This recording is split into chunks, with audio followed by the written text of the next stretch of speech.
नमस्ते दोस्तों। कहानियों की श्रृंखला को यूं ही सतत जारी रखते हुए आज सुनते हैं हम कहानी ट्रेन फिर मिलेगी, जिसे लिखा है डॉक्टर मधु चतुर्वेदी जी ने।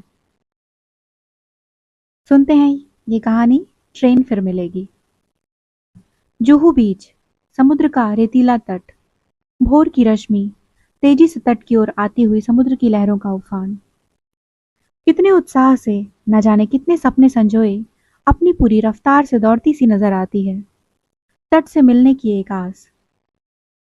लहर आती है, तट से टकराती है, कई बार तो तट को तोड़ते हुए रेत को नहलाकर तट पर खड़े अजनबी मित्रों के पैर धोते हुए उनके आनंद में शामिल हो जाती है। वे ताली बजाकर उन लहरों से लिपट जाना चाहते हैं। रेत में पैरों के ऊपर अपना घर बनाने में व्यस्त बच्चों का घर तोड़ती हुई लहरें उन्हें समूचा ही भिगोकर वहीं अपना दम तोड़ देती हैं।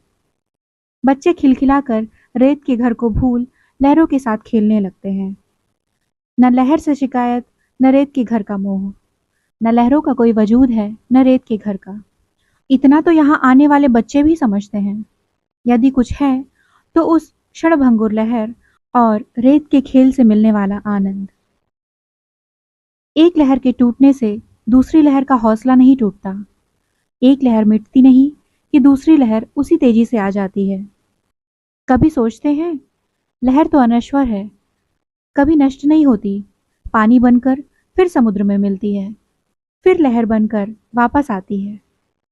समुद्र के किनारे बसे मुंबई शहर की इस रौनक में ही मुंबई की आत्मा है। कितनी सुबह, कितनी शामें इस तट पर बिताई हैं। सब अपना अपना आसमान तलाशने यहाँ आते हैं। लहर और बालू के अलावा अगर कोई खिंचाव जो हमें सुबह बिस्तर पर ठहरने नहीं देता, हमें हर दिन उठाता, वहां का समुद्र तट, वो है हमारा दोस्त देव। देव के साथ समय बिताना शायद हमारी आदत बन गई थी। देव अपना पूरा समय वहां अपनी बॉडी बिल्डिंग में बिताता था।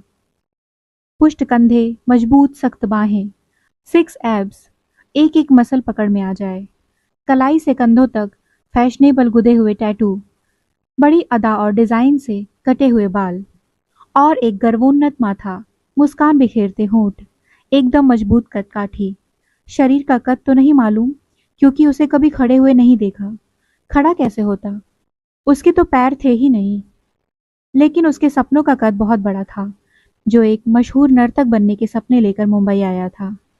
घंटों का अभ्यास, पैरों की तरह थिरकते हाथ, हाथों से नृत्य की मुद्राएं, मुद्राएं दिखाते दिखाते हाथों के बल खड़े हो जाना, उलटना पलटना, हाथों पर झूल जाना। कितनी सहजता से सब करता, जो पैरों का काम भी हाथों से लेने का मास्टर था।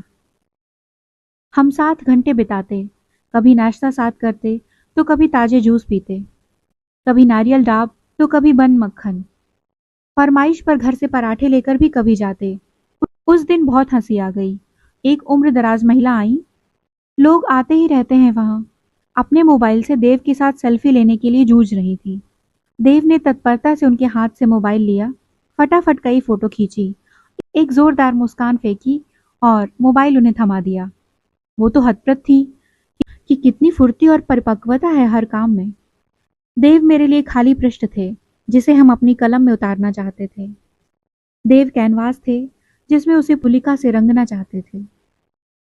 देव प्रकृति की उन नियामतों से भरा था, जिन्हें हम अपने कैमरे में कैद करना चाहते थे।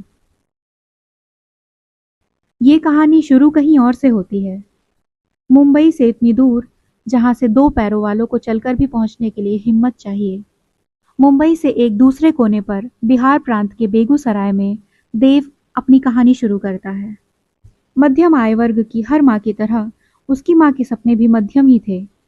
जी जान एक करके बस एक ही कोशिश कि बेटा पढ़ लिख कर नौकरी पाले, घर बसा ले, पर घर से दूर न जाए। पिता की मृत्यु के बाद सारी आशाएं बस यहीं तक सीमित थीं।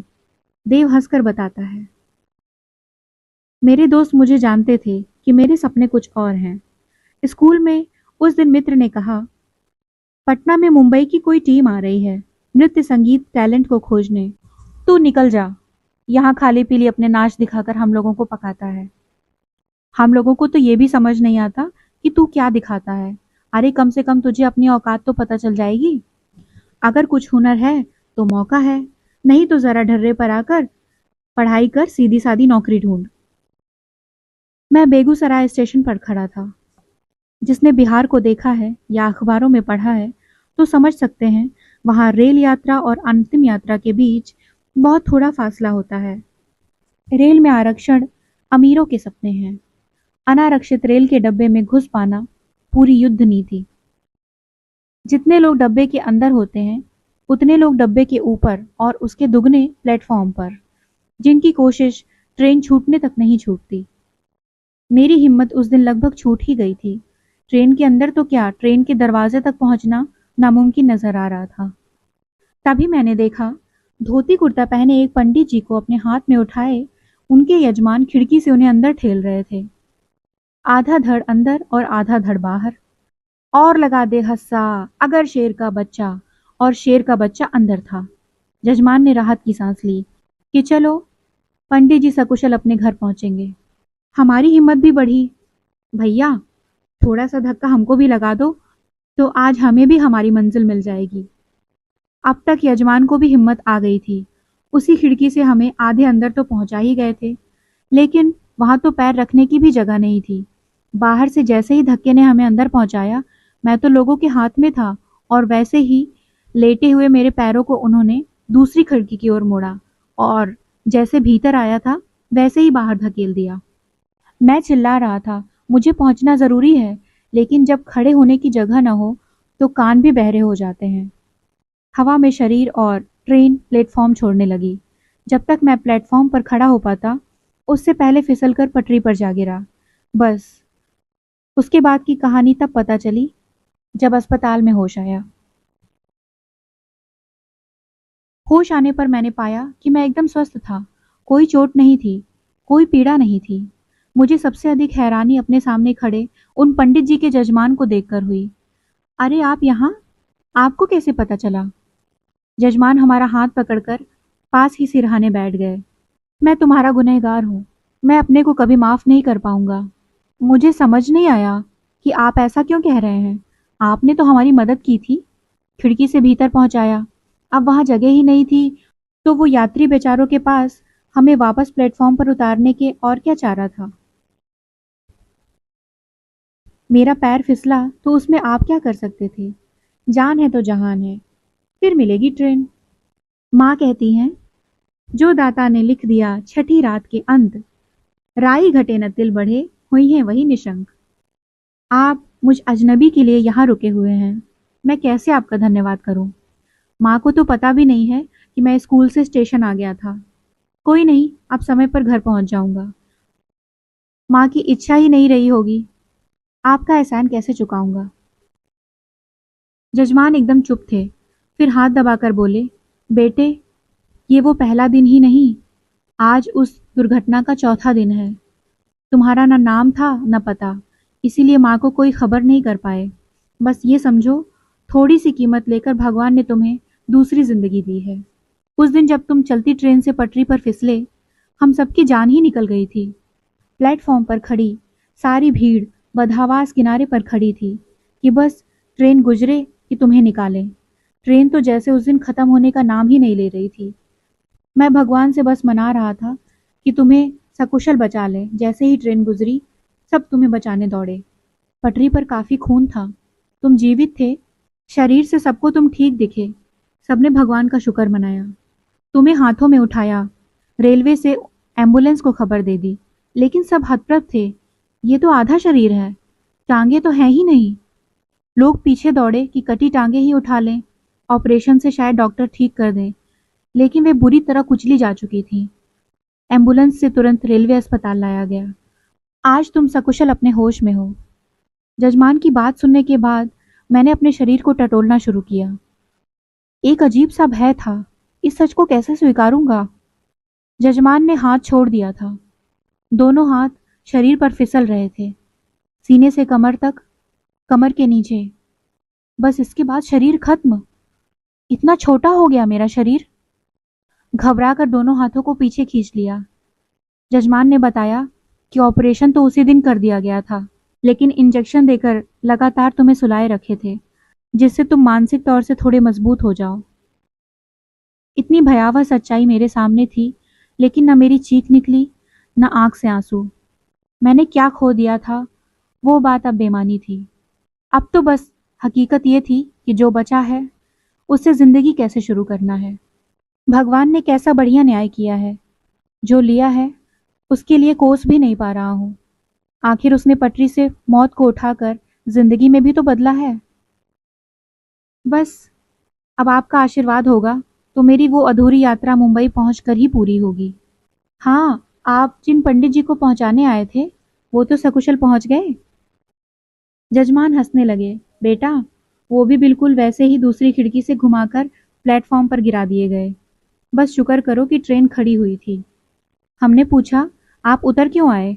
बोले, भैया, मोतो डब्बे की धत्ती माने धरती तक न छू पायो। उन्हन सबन ने मोए हाथ में ज्यों का त्यों डब्बे में घुमाए कर प्लेटफॉर्म पर उतार दियो।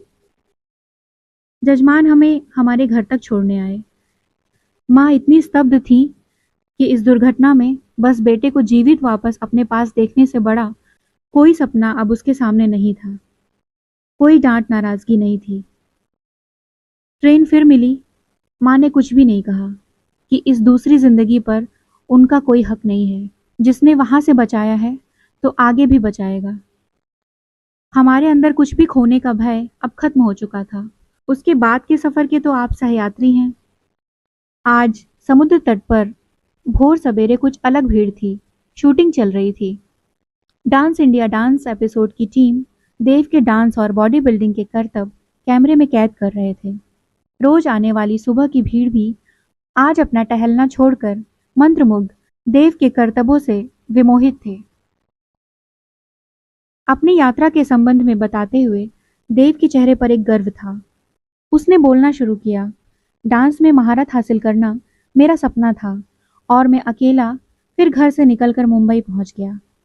इसी रेत पर मैंने सपने बुनना शुरू कर दिया। कहते हैं ना, करत करत अभ्यास ते जड़मत होत सुजान। हमने अपने हाथों को अपने पैर बना लिया। डांस किसी से नहीं सीखा। चल अकेला चल, अकेला चल, अकेला गाता हूँ और आज जो हूँ आपके सामने हूँ। देव ने आगे बोलना शुरू किया। ये मुंबई माया नगरी है। इसमें बड़े बड़े सपने दफन भी हो जाते हैं। लेकिन मुझे लोगों से बहुत प्यार और सहयोग मिला।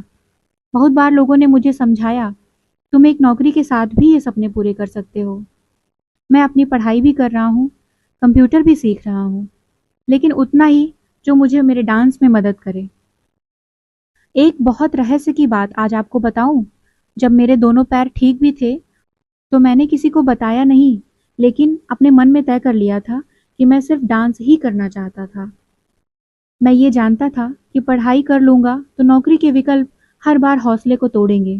विकलांग कोटे में सरकारी नौकरी के लुभावने आरामदेह विकल्प हमें कहीं और पटक देंगे। मुझे अगर अपने सपने पूरे करने हैं तो ये डांस ही मेरी दुनिया है। मैं किसी भी क्षेत्र में ऐसी योग्यता नहीं हासिल करना चाहता जो मुझे मेरे सपने से दूर कर दे। मुझे डांस के सिवाय कुछ न आना ही मेरे पंख हैं, जो हर मुश्किल में मुझे उड़ान भरने के हौसले देंगे। आप सबका आशीर्वाद चाहिए कि मेरा यह हौसला कभी न टूटे। मुझे सरकारी बैसाखी नहीं, आपकी तालियां चाहिए। मैं अकेला नहीं, मेरे देश के हर भाई की जो अपने सपने रखता है, मैं हिम्मत बन सकूं।